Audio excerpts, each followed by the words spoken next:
episode number 2 of Weebology. I'm Ethan. I'm Ricky. And today we're going to talk about 2 really serious topics. We're going to make it not serious. Number 1 is a gateway anime. And what that means to us is, what anime do you show your friends who are either stubborn about watching or have grown like kind of apart from anime? Which is the saddest thing that one could do. It happens, though. It does. It just happens. You get a job, you get a life. People are talking about sports and not Ippo, not Prince of Tennis. We're talking real flesh and blood sportsmen. Sportsmen's. And then the second topic is like how to hype 101. And, we want to talk about like, does hyping a series, benefit it, detract from it, like in general, or is there specific examples? And to our namesake, we're going to actually kind of learn you some knowledge about, kind of things you want to look for when you want to decide to really hype an anime coming out, I think. Yeah, because, if I'm going to be honest with you, hype me an anime that's garbage, I'm not going to talk to you ever again. Yeah. No, that's a promise. That's not a fact. That is a commitment. I'm going to commit to not talking to you ever again. I've just told 3 million viewers. So, million, if I don't keep the promise, what does that make me, Ricky? Not a liar. At least if you keep it. What does that make me? A weeb?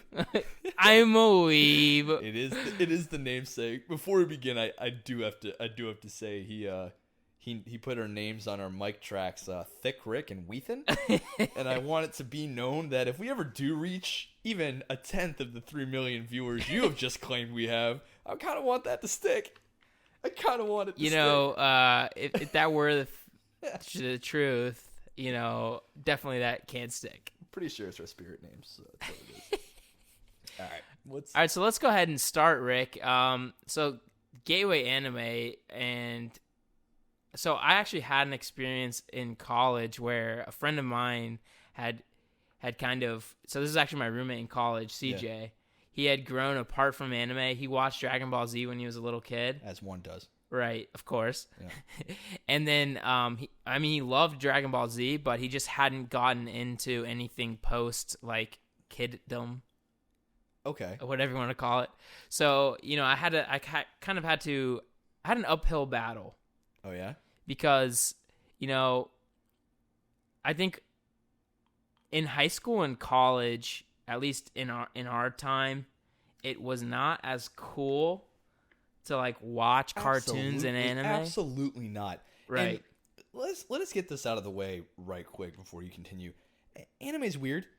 It's weird. It's weird, and there's weird aspects. Absolutely. There's why I watch it. I watch it because it is not your typical storyline or animation style you see in the states where we're located.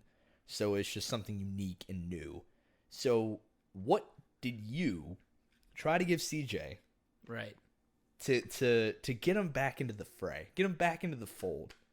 So there was a couple things. First of all, CJ was like my best friend in college, so I definitely knew him very well. Okay. So like I think it's different if it's just some random dude or like a acquaintance. It's drastically different. You got to be a lot more careful, I think.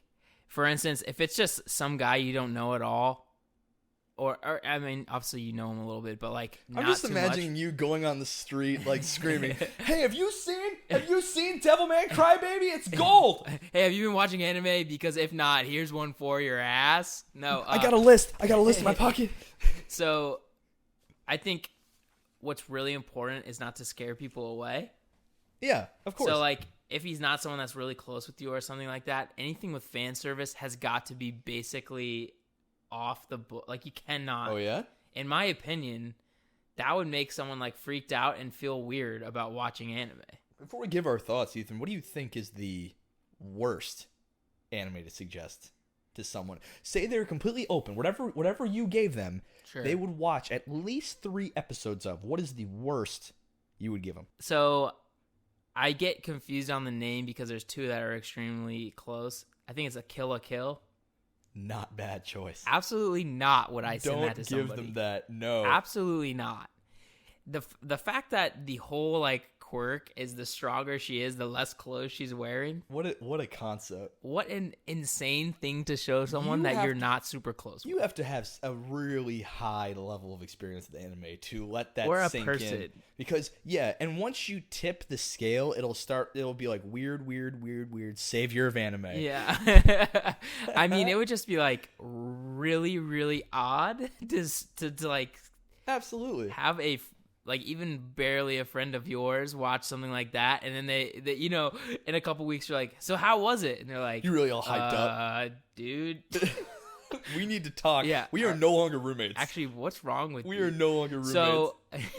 So obviously I knew this kid like really, really well. Shout out to CJ because I'm sure you're listening. I had to do Death Note. That's not a bad It had to be Death Note. Was he receptive? Oh, absolutely. This dude watched awesome. It basically straight. Did he do it dub or sub? I think realistically, probably dub is the best way to kind of bring people into anime. Oh yeah, because I think good dubs are key. It's probably a struggle for somebody who hasn't been watching a lot of subs or reading manga or anything like that to do like the whole subtitle thing, unless they watch foreign like media normally. Right. But Death Note was such a perfect storm for me to like suggest, because I knew the kid was into like mysteries. That's a good like call. That kind of thing. You hit him with the genre they care about, right? Already, you hit him with the genre, and you also hit him with something that like, you know, is smart and kind of witty, right? Like I think obviously Death Note gets a lot of praise, and it absolutely should, but I mean, I just like off the top of my head, there's not too many other ones that I would you know hazard a chance to like send someone who's either like grown apart from anime or never watched it at all. But I mean, Death Note is like absolutely the one that I would give people because you know I think it fits a lot with like just regular genres of shows and stuff. Even it's like a Sherlock, but with like also, you know, a little bit of supernatural stuff. Of course. I thought for 100% you were going to say Aramanga Sensei. I thought you were going to say, you know, little sister stuff. Little sister stuff. I think the worst one for me would probably be either that or, but on the real, No Game, No Life. Oh, yeah. That's it's just a lot of fan service. Isekai fan service. That's some deep ass anime shit. But yeah, good dubs are key. I think good dubs, when it comes to a gateway anime, you got to find with the good dub. Cowboy Bebop's going to get a lot of people in it. I think... You know, so I loved Cowboy Bebop, but it was kind of slow. I mean, it's dated. I mean, that's the point of it. Like, it's supposed to be kind of like slice of life, even though they're in, you know... It's a slice of space. Yeah, sorry. No, it's a slice of space. I mean, but you're right. Your own slice of the stars. It's slice of the stars. That's a. But I mean, yeah. I mean, it had to show like just like kind of everyday life as a bounty hunter in space. But it didn't feel out of bounds of something you'd watch. Like it felt kind of like a Guardians of the Galaxy a little bit. Oh, totally. That's what I'm thinking, right? Because it's so like these days, I think it would be more applicable than if it was pre-Guardians of the Galaxy. Oh yeah, so you got to find parallels that they've already seen in movies. I mean, or like Firefly or something like that. Yeah, if it were me, another one I would give is Full Metal Alchemist Brotherhood. Oh, absolutely. That's one that it's long. Go ham-balam for that. Yes, a little bit more long form. It gives you a little bit of the weirdness. It feels. It's a good segue. The next thing I was thinking was it's got a Western feel. It takes place in a very. I think I mentioned it in the very first episode we did of Weebology, but you know.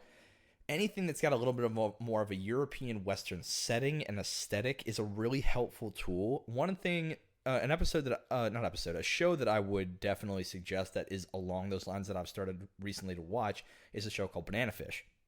Never heard of it. Banana Fish it's new. I think it's on Amazon Prime only one. At least that's where I think I was seeing it. If not, I was doing a little bit of streaming in places that are a little more nefarious. But it's interesting, man, because it takes place in NYC for one, and it's about a kid named Ash who's the leader of a mob of gangster kids, and he's uncovering a mystery that originated in Nam. So it's got it's interesting, and it's like I haven't heard of this, or have I watched this, but I am going to now. Highly recommend it. It sounds bonkers. It's incredible mystery, and the title Banana Fish is a very central part of the mystery. Huh. It's a very interesting. I'm only about 5 episodes in, but it's very, very interesting. But yeah, so as I'm watching it, I'm thinking to myself, man, like if you were to make this like a gangster movie, everything put fucking Ryan Gosling in it, like boom, you in, like you in, you donezo. Like that is something people would watch that show any day of the week. That is an HBO special written all over it. So I mean, it's got that Western aesthetic, and I think along with the Western aesthetic and visuals, I think audio as well, and it kind of goes along with the dubs, where the first thing that comes to mind is Afro Samurai, because it's got Samuel L. Jackson in it. You tell someone I got a cartoon for you that is this is that show. It's adult themed, and it's got Samuel L. Jackson as one of the voice actors in it. That I remember a buddy of mine. Remember? I remember. Back like right back at the end of like right after college ended, a buddy of mine who kind of watched anime here and there. He didn't really hit the big three. He hit some kind of like dubs that came on Netflix like way long time ago. But I told him about it and watched Afro Samurai, and it's kind of an older show, but he came back like, dude, that was so cool. Like, and Samuel Jackson threw a motherfucker out there too. Like, and I'm like that. And thinking about this particular topic, that was an easy one to recommend because it had Western staples of media already invested in it. And if you think like, you know, there are basketball players stuff like Curry's out there suggesting animes. We got NFL players out there suggesting animes. I think if you go and take their suggestions and then I think it's cool now, guys. I would say it's getting there. Like I don't think like gaming because of Drake. Yeah, you kind of have a point there. I mean, everything's cool now because these superstars are cool with it. That's the thing, but that's kind of how it is. The gateway concept has less of a gated feel. There's less of a gated feel now, that if you were to tell someone, go watch the dub of One Punch Man and get back to me, anyone who's ever seen a superhero movie probably wouldn't come back with a negative review. Yeah, I agree with that, absolutely. It's kind of interesting how that works. And it's like low fan service. Yeah, fan service. And it hits like all the like little tick marks. I think even, My Hero Academia would work. Oh, absolutely. But let me ask you this. Yes. Erased. Thoughts? Great show. No. Thoughts as a gateway. Wouldn't do it. I wouldn't do it. I think I know why, but please tell me why. I don't know, man. I just think to me, I am a big proponent of the Eastern aesthetic being off-putting to a lot of people. At least a lot of Western audiences who are not very into anime at the moment. Mm-hmm. The hell were you thinking? So... Now I'm curious about what you were thinking. Erased is dope, and I don't think people will have a problem with the whole Eastern aesthetic. I think... So there's some pros for it. The number one is it feels like a freaking movie. Mm-hmm. At least I felt like it was a movie the entire time, and I was like, holy crap, like I'm just on the edge of my seat. Super tight writing, for sure. I think what would probably be off-putting to some is like the main character, basically he reincarnates as a younger version of himself. Right. And like replays certain parts of his life where things occurred. Right. And like he's still got his 30-year-old mentality and his 11-year-old body. Here we go. So it starts getting a little bit like weird, like Harry Edge type stuff. Yeah, where that's a bit. He's trying to save these young girls, but he's like falling in love with them as a 30-year-old mind, but he's still an 11-year-old body. Like, man, it's just whatever culture it's grayed out, man. You do you. It just seems Japan's got a lot more lax idea of that, and that's definitely way more off-putting to a Western audience for good reason. It's a little odd, but like I said, you kind of have to get accustomed to the concept before you start suggesting shit like No Game No Life, right? With the weird little sister stuff, the lolly stuff. People can overlook it a lot more easily when you're about 5, 10, 20 series deep into your mental catalog. Oh yeah, I think if you're even over 5 series deep, Erased would feel really, really like it'd be an easy suggestion.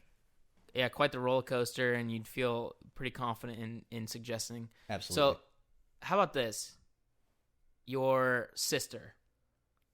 Don't. No, like, what anime do you suggest her? Because she's obviously not into Powerpuff anime. Girls. Really, you think so? I mean, I was being facetious, but I mean, it's kind of anime-esque if you want to get down. Well, I mean, sure, like Sailor Moon, and like my sister Sailor when she was Moon. young watched Sailor Sailor Moon. Moon. But what I'm saying is, like, your sister today's age, what, like 24? Yeah, 24. 24. What anime do you suggest her to watch? Oh, God, I don't know, man. She barely.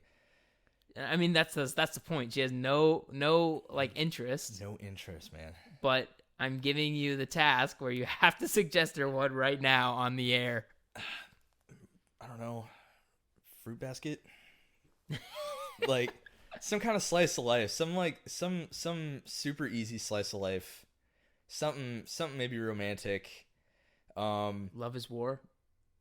I'd suggest her Love is War. That'd be Hmm. pretty dope. She doesn't really understand the concept of tsundere, which we talked about last episode. Right. But I think she would get real well acquainted with it. And I don't think it'd be that weird. Any kind of slice of life. Y'all, fellas or ladies that are into this kind of thing, if you got ladies in your life that don't really care for anime too much, toss them a slice of life. Don't even watch it yourself. Just toss them one. If it's got an 8 or higher, on my anime list, just quick chuck it. Quick chuck it in her DMs. Like, hey girl. Hey girl. Yeah, because I think a lot of people Fruit Basket got some harem though. I don't know. are That's a good question. Like, enjoy anime because they can like pull pieces of life from it. Right. Like, I think one that I absolutely would suggest almost anyone is Durarara. Oh, dude. I mean, so first of all, it's got to be in my top like 10 anime ever that I enjoyed. I think it might be right at like Thanks, 10. Pat. It might be it might be at 10. RoboPat definitely got us on that one. RoboPat helped me with that one. Oh, but yeah. there's a couple cool things right off the rip, and you'll have to correct me if I'm wrong on Death Note, but I think they're both on Netflix.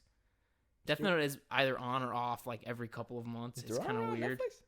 Absolutely, it is. If not that, then Hulu. And X2. If not that, then Crunchyroll for sure. And X2 is.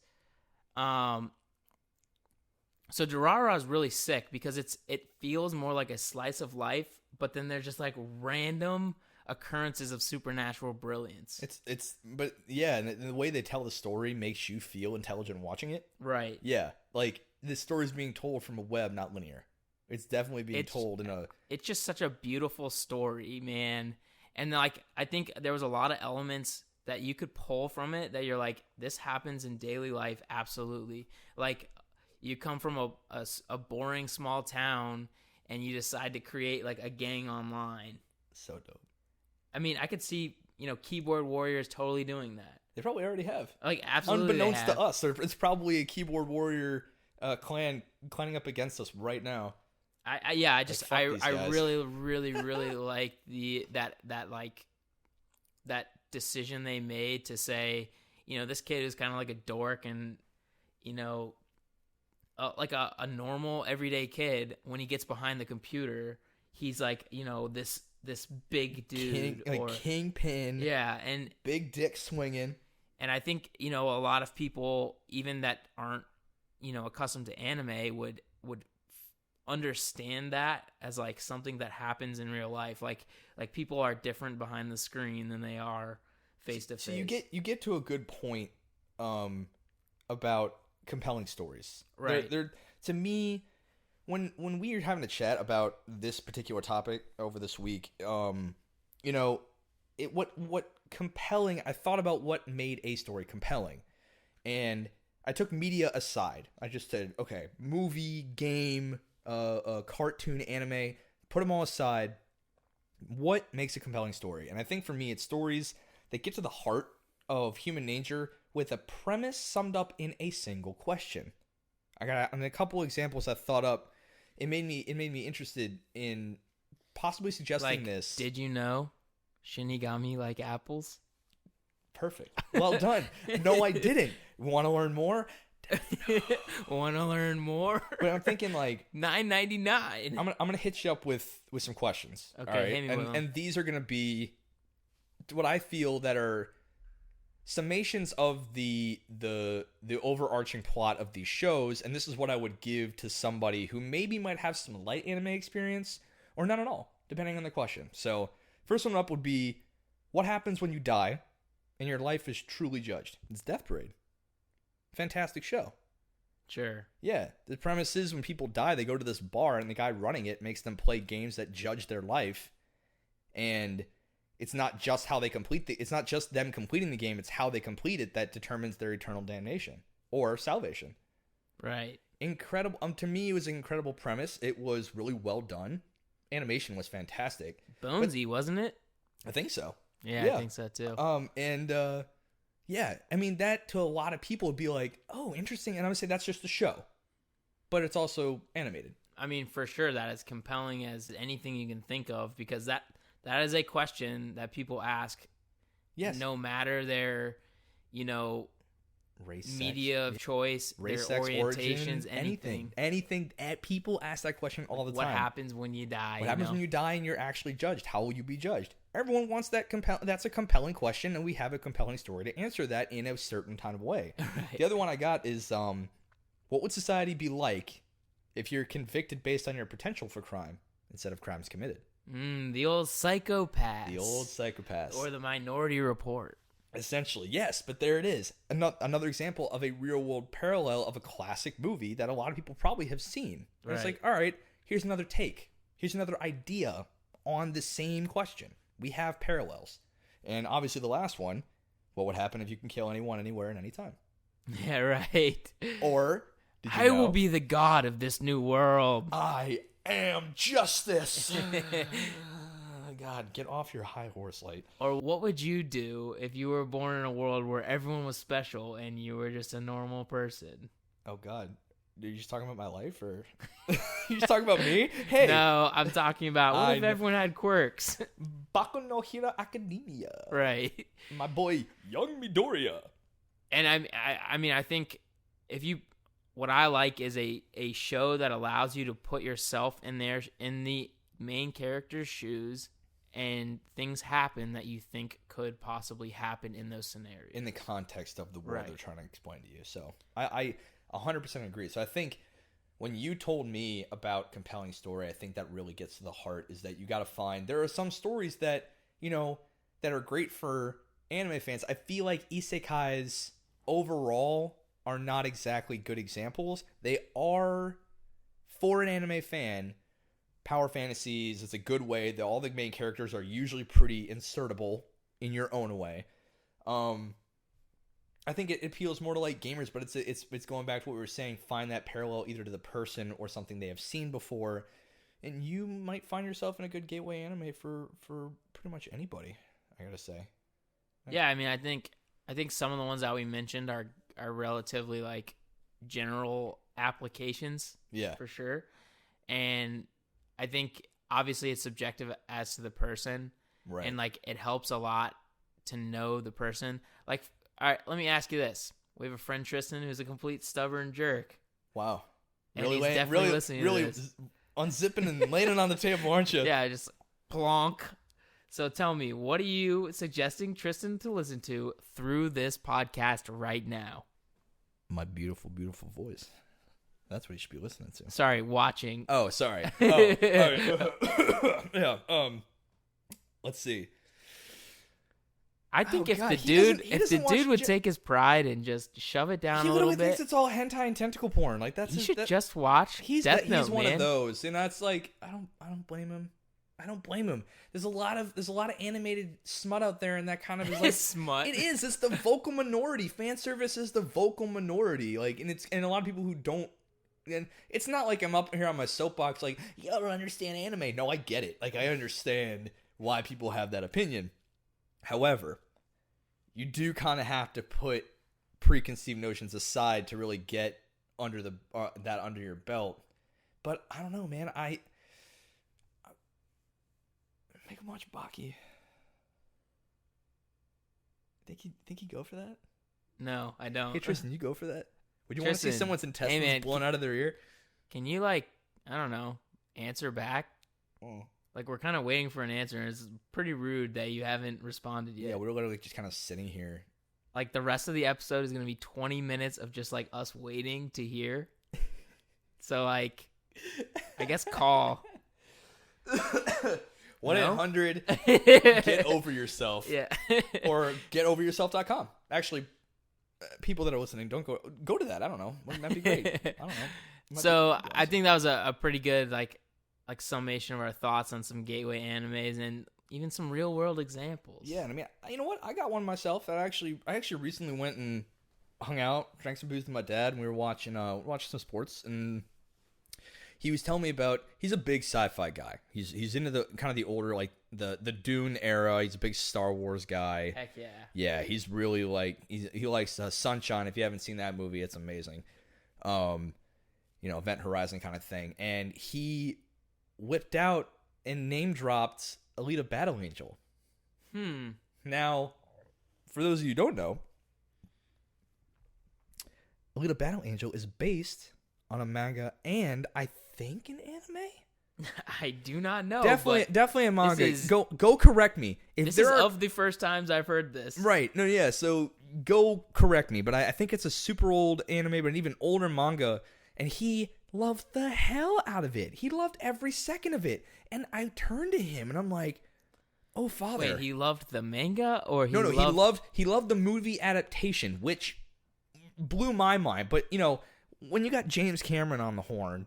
When you got him, hey, like Jimmy Cam. Hey, Jimmy Cam. Wait, we got this. I'm sorry. Do you have the number 1 and the number 2 most grossing movies of all time? You want number? That's a yes. Yeah. You want to go for number 3?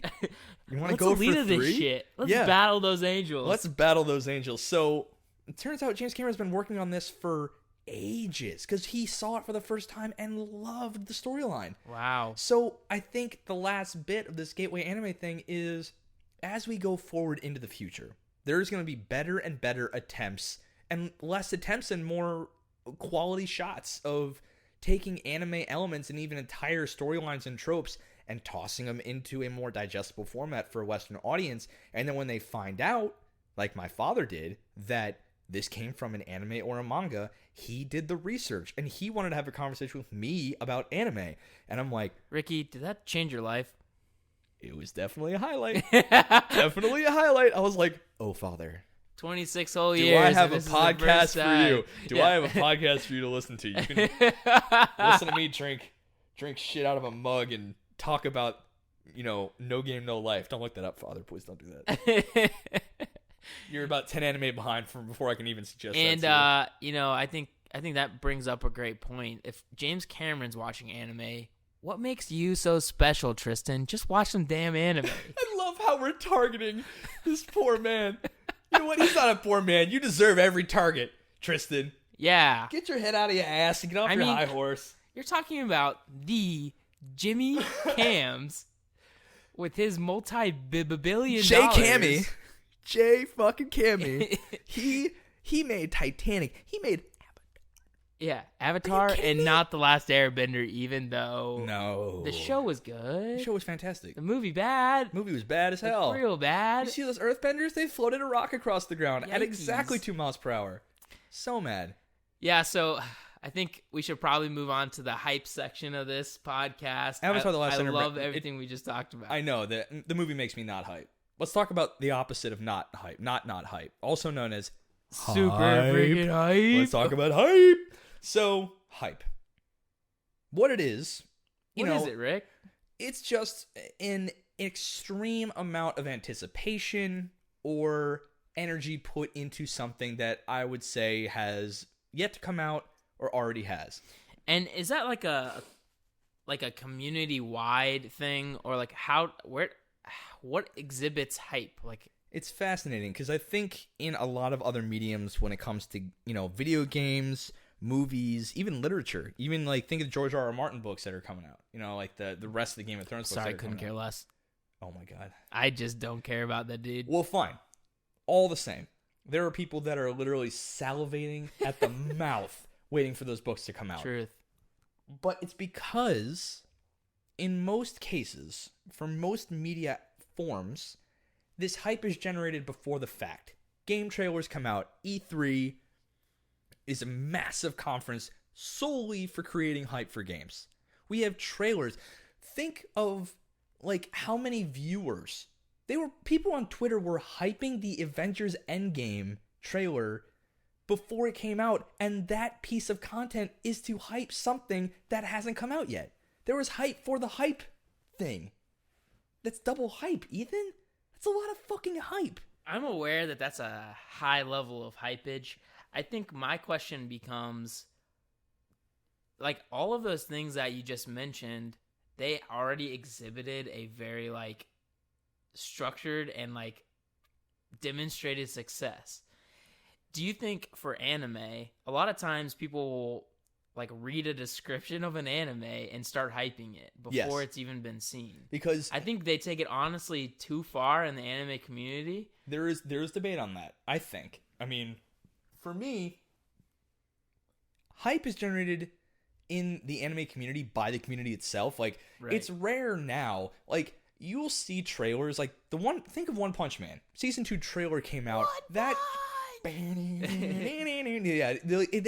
trailer came out, but the only reason why that trailer had any staying power was because of the success of Season 1. Season 1 did not have a trailer that people were passing around like, oh my god, look at this. I mean, they probably went around, and there's probably some of you already at, like, keyboards being like, I saw this trailer, I saw the Season 1 trailer, and it got me so hype, and I'm like, okay, I got you. But at the same time, no one was seeing that one coming. One Punch Man Season 1. No one was seeing that coming. Same thing with Attack on Titan. No one was seeing that coming. So do you think, like earth-shattering successes from nowhere are what actually builds the hype for the Season 2? I think so. I think... Because obviously, like, a good show, like, is going to be hyped regardless, I feel like. Even, like, if it comes back. Especially if something like One Punch Man, where there was such a large hiatus in between. Mm-hmm. Like, honestly, everyone's probably just, like, tired of waiting. And that's where you talk about George R.R. Martin. Well, that dude will take, like, 10 years between books. I'm pretty sure he writes a word a day. Yeah. Like, that's probably what's going on. Maybe a sentence if he's feeling spry. If I'm not mistaken, the show's outpacing the books. It's far outpaced it. Right. So it's like, what's the point? But that's the thing, right? Is the fact that, you know, hype can be damaging. Because, in a way, the hype occurs, in a lot of cases it's good, I think, because the hype in anime seems to come from each episode, once it airs, generates exponentially more hype that is deserved, but a lot of times it may not be. I don't know. I've seen people overhype it, and then I go into it, and I saw someone, what is it? The dude who made Kill la Kill said it's the savior of anime. And I'm like, all right, let's do this. Let's go in and do it. And I like Kill la Kill. It was super solid and super fun to watch. It was funny, but at the same time, it didn't save shit, dude. Like, I think what's tough for anime is generally the seasons are maybe 12 episodes. Yeah. It's really, really hard to like, basically, like, high-octane thriller, have, like, high-octane filler episodes for 12 straight episodes, because you need time to set stuff up. Yeah, and so yeah. I think inevitably in most, at least 12 length series, you're going to have 3 or 4 like dead episodes, or even worse, think about like a Naruto or a Black Clover or something like that that's ongoing. Right. There's so many episodes where you're just like, that was a waste of my time. Like, get to the effing point. You know what I mean? But it's funny because, like, definitely the big 3 were a unfortunate product of the original medium that they were in. They were in manga, sure, but it was in a weekly jump. Like, let me ask you this: do you think shorter series or longer series benefit from hype more? Oh, shorter, 100% shorter. I totally think shorter. See, I kind of think longer because you have the ability to, like, longer. For instance, if you have a full longer, how like long running multiple arcs, right? But like, I think the seasons might do hype better. Actually, you know what? Go on with what you're saying about long form. Right. I think you might have a point there I didn't consider. Because what you were saying, yeah, you can get hype for the end of an arc, but when a season dies, look at Attack on Titan and the death of the hype after season 1 because of that long hiatus before season 2. Well, and actually, I think Attack on Titan is a good example of what I'm talking about. Like, you're still waiting for the end. Like, there is a obvious overarching goal to the entire series. Like any of these like shonen type shows, right? Like, you always wanted to see if Naruto was going to become a Kage. Yeah. You always want to know if Luffy's going to find the One Piece and become the Pirate King. Kaizoku Oni. Awesome. The Pirate King. You always want to know if, Ichigo's going to, solve Save whatever Rukia? problem. Oh, no. Well, And then so much more happened. Yeah, I mean, there's a lot that you wanted to know that you didn't get to know from that. But I mean, I think that is actually a great example of where there was so much hype that it carried it through a lot of seasons and like a lot of volumes. But then it's just so long that the mangaka could not keep up with he couldn't actually tell a story the way he wanted to. Like, sometimes they just have such lofty goals with the story, which makes it insanely hype to, I think, the viewer. Yeah. But it's like not necessarily sustainable. That's where like you see these massive arcs of filler. Oh my god. And that like kills art. Mod Soul arcs in Bleach yeah, and the fucking boat ride in Naruto Shippuden. Do not get me started. But okay, so what would you rather have? That's my thing. Is what would you rather have? The hype carry you through absolute trash, or the hype carry you through nothing at all? Would you rather have no progression but something to put your eyes on, or every set of episodes be purpose driven? Think My Hero Academia. It's always been so purpose driven. It has the overarching goal. It has what you were saying. They do have it in seasons, so you have periods of nothing coming out. And I feel that it gives the time for the story to remain tight, no filler. If there's a filler, it's an episode. I think you have the opportunity to put out better high quality stuff if you allow yourself these breaks. Mm-hmm. But I think the anime community needs these long running shows to scratch the itch. Okay.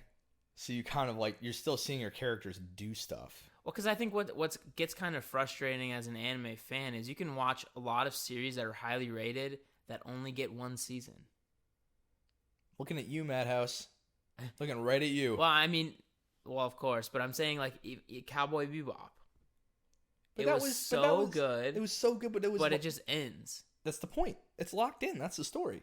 I understand that, but it gets frustrating that you get into these shows, obviously, even within 12 episodes. Mm-hmm. And you're just there's so much more I want to know. There's so much more I want to see. But you never get that, next arc. So that's why I think the longer form shows are able to kind of deal with hype better because there's ebbs and flows, but they can always, course correct and kind of return the hype, the actual good content back to the viewers. This explains a lot about your Black Clover. This does. This explains a lot about why you're so on Black Clover. I'm going to pick it back up. I need something to look at. I mean, if we go in depth on Black Clover, I'll say all the shit I don't like about it. Okay. But then I can obviously tell you all the cool stuff that I like about it. At one point, putting a pin in it. We'll definitely hit that one soon. Sounds good. Yeah. But I mean, I think... So, Ricky, do you get hyped just on the studio? If, say, Studio Perriott is coming out with a show, you've never heard of it. Does that hype you? Just based off the studio? It's fascinating. I mean, I think for me, that's a huge factor. So, I mean, if we're going to get into what signs I look at when I'm hyping a show, it's 100... the first thing I'm going to do is, when it comes to an actual anime, when it comes to manga, you got to look at the author. But for me, when you come to the animation and the actual moving picture show, it's the studio that's producing it, because they're the ones that'll pick up the authors that have gained traction in print. It's the ones that have a pedigree of awesome shows. I mean, look at Madhouse. They've been around since the 70s. They have over 360 shows that they have made in that time. And if you look at some of their big ones, if you told any anime fan, oh, why should I watch Madhouse? This new Madhouse show is coming out. Why should I watch it? Oh, Death Note, One Punch Man Season 1, No Game No Life, Hunter x Hunter, Parasite, Hellsing Trigun, and Hajime no Ippo? I mean, that is just... Yeah, I mean, that's quite the book of work there. And that's only scratches the surface of the stuff they made, and they're still kicking since the 70s. That's almost 50 years of producing shows. So, I mean, another one of my favorite is, David Production. JoJo. Just all you have to say is the studio that made JoJo is making a show, and you're in. Like, okay, I'm in. Like, they have shown me that the shows they generate, at least in the modern era, are on par with, just general quality. And we've talked about Bones a good bit. Misa love Bones. You gotta love Bones. I mean, they made Full Metal Alchemist Brotherhood. They made, My Hero Academia. They made Soul Eater for lack of a better ending, but I know they classic Bones. They deviated from the manga. So but Mob Psycho 100, Darker Than Black. Oh man, Darker Than Black. Yeah, and Blood Blockade Battlefront. So good.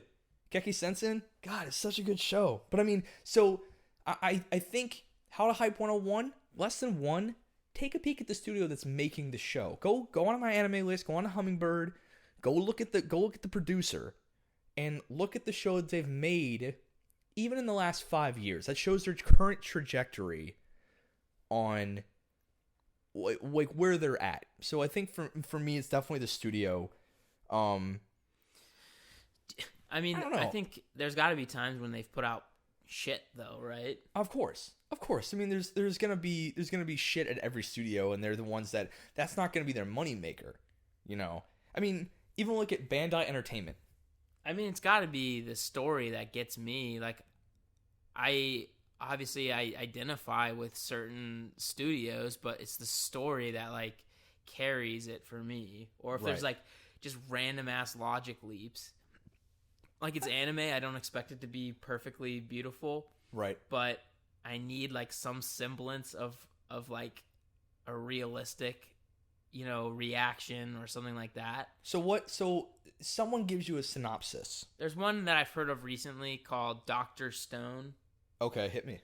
So I guess the point of it, like, this is just off of what I've heard, so the synopsis might not be exactly right, but we're going to just try, guys. Okay, here we go. Okay. So basically, these like humans are awoken from like a 3,000-year slumber or something, like a really long slumber. Okay. And they're tasked with basically like rebuilding society, but they all happen to have like really interesting like skills, like either just like scientifically genius or very strong. So they're kind of peak in their own way. Right. So they're just like peak specimen. Okay. But each episode or chapter, or whatever you want to call it, they have to use like real world science to generate something. And they basically have to go back through all of the creations that mankind has ever done. So basically they start off in the Stone Age, right? Interesting. And they have to literally make all this like prerequisites to make bronze. Yo, is this out? I know that the manga is out. I don't know 100% on the anime. Is it in the works now? It's got to be. It's doing pretty well, I think. That actually sounds dope. So like, but like supposedly when you read this manga, you're actually learning. That's like dope. Okay. That's another anime that they make it fun. Yes, another anime that kind of did that for me was A Certain Magical Index. Never heard of it. A Certain Scientific Railgun is the spin-off series. It's all set in the same world. Basically, this place called Academy City, where mages just kind of scurry about, and they're like, "Hi, I can do magic. You have so your main protagonist, he's kind of your basic Asta Putz. Like I can cancel magic. Ha ha ha! With my right hand, I can cancel all magic. And I'm like, all right, cool. But it's not him that gets me. It's all the other powers around him.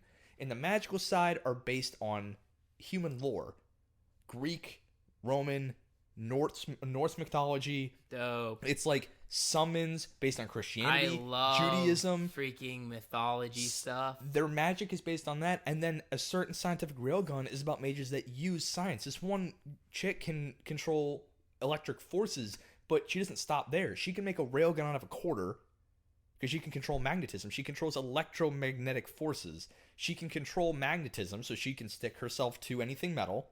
And like she has like that's her thing. Is she flips a coin and then she just like fires it off. Can she reverse gravity, Rick? You know, it looks that way. She uses it in a really cool way. That's dope. So, I love that. But yeah, I mean, it's that's sort up of your like alley. FMA. Yes. There's all these scientific things where like you have to use, all this chemistry to make your stuff work. So I mean, yeah, so that's the thing, right? Is that so?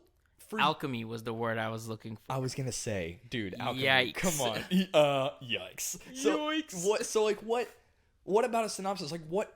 So you're saying that something grounded in the real world yet supernatural about it grounds you? Like, what? Well, I grabs mean, you? I think it's hard to. It would be pretty hard for me to be hyped based off of just a description of the show because there's not enough information. Yet you go to the internet and people do that. Like they're oh my god. I started watching Fairy Gone just because that like. Oh, how's it going? I don't think I'll continue it. Did you hype it though? No. Were you hype about it? I was interested in it, and that's the best I could do. So where do you draw the line between hype and just general interest? I think if it was like, for instance, if everyone was like, oh, it's the guys who made One Punch Man, I'd be down. Man, and I think One Punch Man is what gets me with that kind of hype issue is because that was just an example, or like the guys who did, or like say Oda does another story after One Piece. I'm gonna watch it. Yeah, I gotta. Okay, so that's what I'm saying. I want to talk about One Punch Man real quick when it comes to hype. Okay. Because I think it perfectly encapsulates where it is right now. Perfectly encapsulates why hype, how it's generated in the anime community, and how it can be damaging. Just generally for a show. I mean, One Punch Man season 1. What a perfect storm, lightning in a bottle style, right? I mean, It was basically like. It was Marvel. That was funny. Yeah, it was well established production studio with an author, with an animator. The animators were top notch, and the studio had those connections to pull in those top notch world class animators from an author, where the source material was unknown. It was a webcomic originally. Have you seen the original webcomic? It's not like the author tells an awesome story. Like, he is a storyteller at heart. But his webcomic art is more than lackluster. It's more than it's very, very rough. But, but it's his story that was taken by a manga studio, which then was taken by Madhouse. Who, excuse me. No, it was Madhouse. And then it was a perfect storm. And then suddenly hiatus. People thought it was coming back 2017, didn't come back till 2019, and then season 2, everyone got the news. The internet literally set itself on fire. Studio shift, the animators were gone, the director shift, and Ethan, how'd you feel about the first episode? Well, just before we get into it, Ethan, how'd you feel about the first episode? Can we just go back a little bit? No. Just I don't know, 3 seconds and let me say something. All right, so I think it is possible that the hype was more a result of the massive hiatus than anything else. You think so? I think they changed studios and season 2 comes out the next season and nobody bats an eye. I mean, obviously everyone loved the first season. Yeah. But I really think that, obviously it was, massive thing, when this trailer came out, because everyone was like, it was like the George R.R. Martin book. They're waiting for so effing long. Yes. For season 2 of something that, we were patrons of because we all watched it. Okay. Right? And we're like, look, we showed you we want more. Like, what the heck is the holdup type thing? I don't think it's necessarily like obviously the show was good, but there was also this massive hiatus. I think it was a combination of those two things. It was not just like between seasons of My Hero Academia. I think it's just as hyped as it was after the first season. Okay. Like, I'm not feeling like a scale. I don't know. A scale? What do you mean by scale? Like, I'm not seeing like say we're done with season 3 of Attack on Titan after this. Yeah. All of a sudden everyone's just like losing their shit about it. I don't think it's gonna get it's not gonna build and just be way, way, way overhyped by the time you get to season 6. Interesting. So what makes Attack on Titan different than My Hero Academia? Because you know it's gonna be hyped. It's already crazy hyped for season 4. Well, I don't see really any difference because after season 1 it was massively hyped. But I think it was warranted. Oh, hell yeah. And I think even One Punch Man's hyping is warranted. We missed the story and we want to watch it. It was warranted to be happy about it. Now, after watching episode 1... Hey, Ethan, how'd you feel about episode 1 of season 2? So, I mean, you're a big snob about animation. I think we all can... I'm a big snob. We all know that by now. I'm a big snob. And I'll be honest with you. The weirdest things were they showed him walking, but they'd zoom down to his feet, and it'd be the crappiest animation I've ever seen. It wasn't good. And that's... it's like blocks. Man. And you know what's funny, too? I mentioned before we started this particular episode, I don't even think the animation itself was such a downgrade. It was a downgrade, but I don't think it was a crazy downgrade in fluidity, maybe in crispness and line work and stuff. But the scene direction. I think where we're going to see it the most, other than scene direction, is in fighting. Yes. Because season 2 has come out. Or, sorry, episode 2. Yeah. And there's a couple fights in it. And, I don't know, it was... I felt you fairly watched. lackluster. I haven't seen it yet. Right. Yeah. I just felt like it was lackluster. You felt it was lackluster? Well, I would love to hear your opinion on next episode. Next episode, definitely gonna get my opinion. Put a pin in that. But yeah, I totally understand what you're talking about, and just something about the way they framed the shot. Like if there's an actual cameraman that got in there and did his thing, and they had a scene designer. Just something felt lackluster about it, man. Sometimes it felt like a freaking montage. Like it was showing just pictures of. In episode 1, when Saitama punched the bird, you saw none of it. You just saw a picture of the bird on the ground. Yeah, that's not what I'd watch one. I want to see a punch. I mean, y'all. we want to see him deck the damn bird. I want to see the damn bird right in his dumb beak. Step to Saitama, get beaked. Get beaked, man. No, I mean, I think it kind of actually made sense for that specific scene, just because it's King understanding that this guy's just an absolute beast. If you remember, he was cowering at that point. Oh yeah. And I honestly think he was closing his eyes, so you were supposed to be seeing it as King would. That is how the panels look in the actual manga when I read it. That is how it looked. We would love to see the bird splatting, but I think it honestly does more for the scene to just see how freaking fast it happened. That I will give you. It had an effect. It definitely showed me, yep, Saitama can deal with this thing that the strongest man on Earth apparently was cowering in fear, and it took him, boom, that long to just deal with the problem. So yeah, I think to wrap up this whole hype conversation, the hype train, if it were. The hype train is coming into the station despite not having brakes. And, I think the studio matters. A compelling story matters when it comes to the synopsis that does add to it, and a certain pedigree for a show if it's got a sequel or beyond of seasons. Is there a show right now that you're kind of hype on? Something that's coming out. I know Dr. Stone was a really good pick. That sounded cool. I'm going to do some research on that. Yeah, I think. I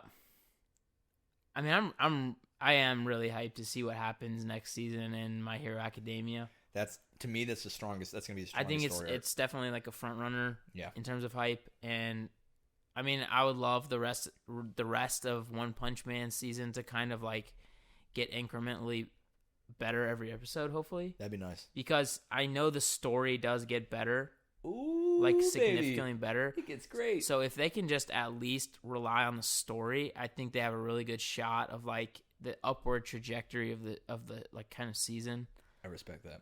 And I think, obviously, like, I think I don't know if we're nitpicking from like animation and stuff like that yet.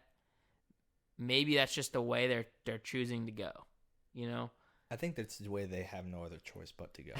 Yeah, that's the sad part. That's the sad part. But I mean, I'd love to get it. And maybe when the season ends, another pin. Yeah, I mean, we'll definitely go talk about it into when it, it's for over. sure. But I just so far I'm not like disgusted.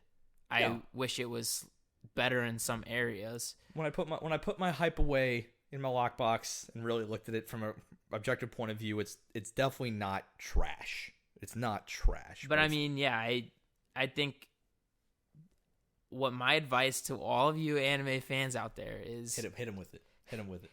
Try to be like more objective per season rather than just like expecting something that has been amazing to be amazing. There's dips in authors' stories. There's dips in studios changing and Right. resources lost. I mean, things happen. What are you gonna do? But I mean, obviously be excited for a show that you want to come out. I'm excited for a particular show. A buddy of mine actually today told me about a show, and I think it kind of encapsulates a lot of the things we were telling about what signs point to hype-worthy stuff.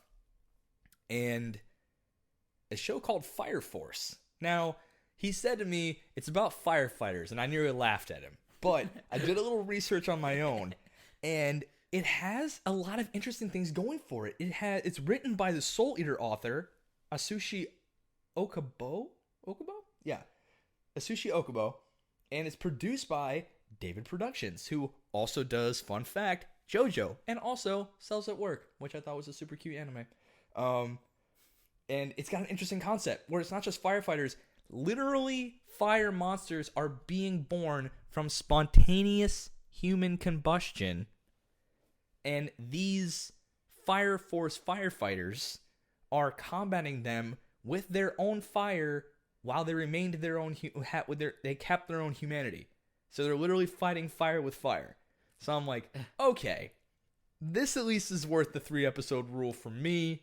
I'm going to give it 3 episodes. I'm a little bit hype on it. The animation was super clean in the trailer. It Rick, I'm willing to give him 3 episodes, give but him 3. Just kind of sounds dorky. Give the boy 3. Yeah, they were fire literally wearing with fire. Like, come on. They were literally literal firefighters, and they are in firefighter outfits. I mean, for me, when it comes to hype, I want to see something unusual. Baki, hype. It looked crazy. That's why I loved it. True that. Fire Force looks crazy, and it's animated beautifully. So I am ready to give that a little bit of my hype, at least for 3 episodes. I'm not even kidding. And when it comes out, I'm gonna be talking about that shit. You know it. Awesome. Hey, man. Well, I think yeah. I think that was a good episode. We cleared quite a lot of Oh yeah, I think actionable advice. we could Tell your friends to watch Death Note. Tell your friends to watch Durarara. We told you how to get your friends into and hype about anime. We gave you a whole starter pack this episode. I mean, honestly, you should be paying us for this.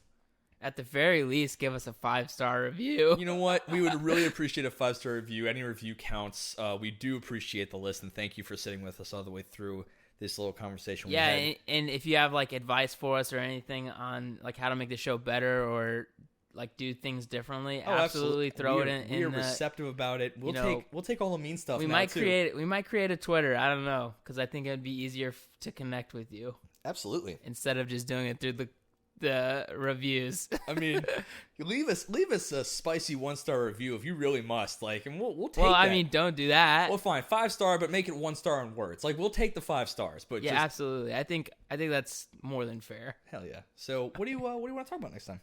Yeah. So next time, I mean, we have a ton of options here. We do. We got a big screen right in front of us of all of our of all the things you could potentially do. Dude, should we finally do the overrated characters? Yeah, so I had a hot take that Ethan was not a fan of, and we're both fairly large fans of Bleach. Yeah. And for some unknown reason, Ricky had the audacity to claim that Kisuke Urahara, yeah,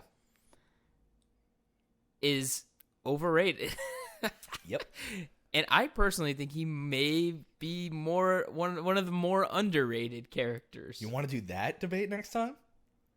What, an overrated versus underrated? Yeah. Urahara? Yeah, let's do it. Let's do that. All right. We'll throw that in there. Put it on the queue. Put it in the queue. And let's pop. You want to pop favorite villains?